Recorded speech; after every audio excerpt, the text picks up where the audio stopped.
Baba has lost the image. ODM today is not what it was 20 years ago.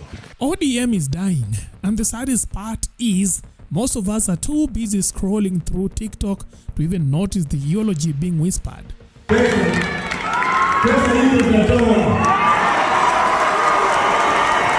Now, the days when Raila Odinga's ODM could excite the whole country are long gone. Back then, wearing the party's orange colors was a proud show of loyalty and even a ticket to influence.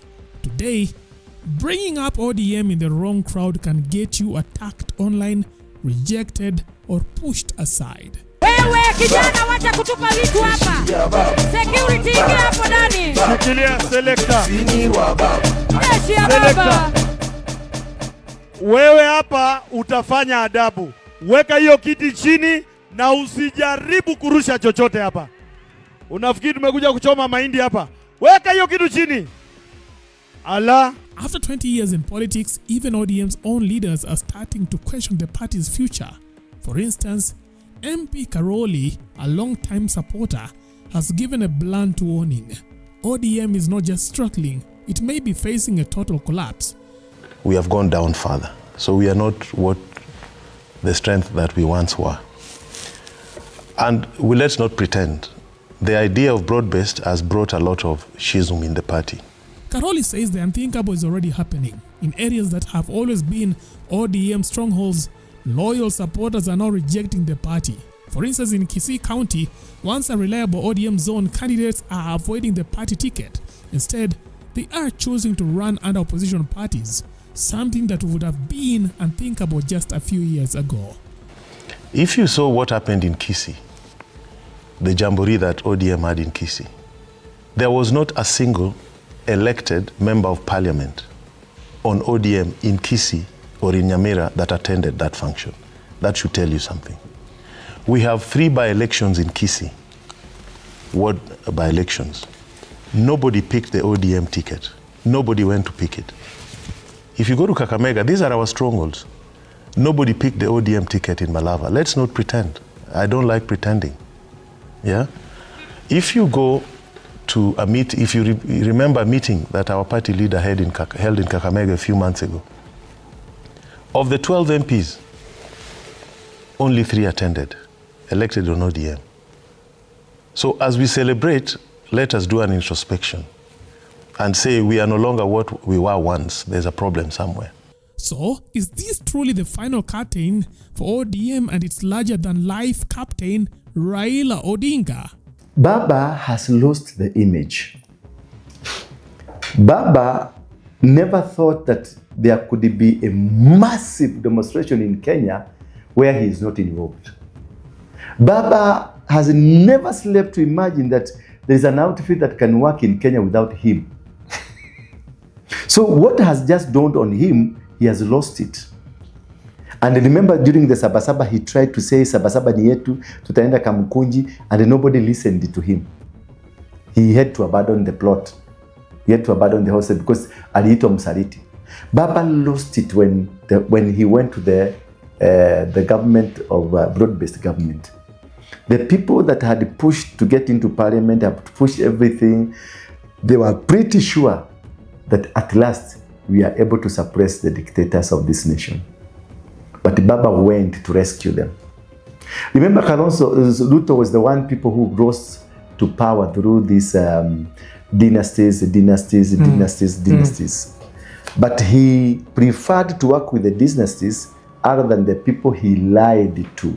That I am coming to power to finish the dynasties. Yeah. He worked with the dynasties to kill the people that brought him to power. The common guys. The common guys. And that is what the factor that will put him into power. Because everybody, even me, I voted for Ruto because he was talking about the dynasties. Because I would have wanted that now we don't have Kenyatas, we don't have the Mois, we don't have the Odingas, we don't have the Ngalas, all these people, waende tu wapumzike. We have a new revolution, a new crop. And Ruto was the face of that. But how he was cornered until he lifted up his hands, hata yeye muulize atakwambia ajui. How he is with Raila, atakwambia sielewi. Maana these people are scheming. They know how to scheme around. They know how to move behind you and generate a fire on you, and then they take it over. They took advantage of, you see, Raila was confessing what I told you before they even came together. Before even this chaos came, I told you about Uhuru and Raila working together to destabilize Ruto. And once they found an opportunity, Raila yesterday said that Uhuru ran. Uhuru was in America. He ran to Raila and told Raila, go and talk to Ruto and then find a way on how to suppress these people, because we rather have Ruto than have these people we don't understand. And then he said, no, why? How can I go? That's his argument. That's what he's saying. He said, how can I go? Then Uhuru said, I'm going to organize. How? So Uhuru sometimes he speaks to Ruto, or he has people in the government who speaks to Ruto, and immediately this guy listened to them, and a broad-based government was formed. Later on, after putting Badi and the ODM brigade, then later, what happened? The Kikuyu brigade, Mutahi Kagwe, this Kipara guy, anaitangwa nani? Eli Kinyanjui. This Kipara Kabogo. guy, Kabogo, whose people were donating here. They said, these young guys, they said they're going to donate some hair to him. He started speaking stupid. And then they went into the government, and the system was like complete. Now the Gen Zs are making noises, but the government is being structured inside. Do you see, is Baba's career still, sailing well? Because as of now, Baba is finished. But something will happen to Baba. The factor of choosing who to become, there will be a Kibaki moment once again. There will be a Kibaki government once again. If at all we get there, there will be a Kibaki moment where they will say Kibaki Tosha. So that is where who is this Kibaki guy now? The Kibaki guy, you have mentioned him, it is Kalonzo. If only he addresses things that hinders him from becoming. So if because Nyachai was the one to be announced, Nyachai Tosha. But from Serena to Uhuru Park, what changed nobody even understands. He went to the grave without knowing what happened.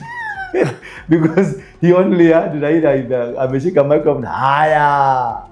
Sisi wote tunasema Kibaki Tosha. And that was the end. That was the end of the whole story. And from then Nyachai alimalizika kabisa.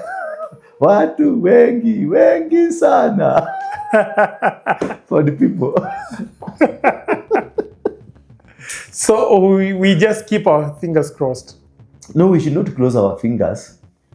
We should continue doing what we know best. If it is you Plug TV, continue doing the Plug TV thing. If it's Ndura to go to the mountains to go and raise altars, I go raise altars. That's by calling. And somebody else to do what he's doing.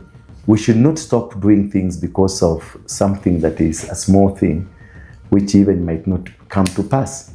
But the most important thing is that we need to build, and we need to allow these young people in the name of Gen Z to understand fully this is not political, it is spiritual.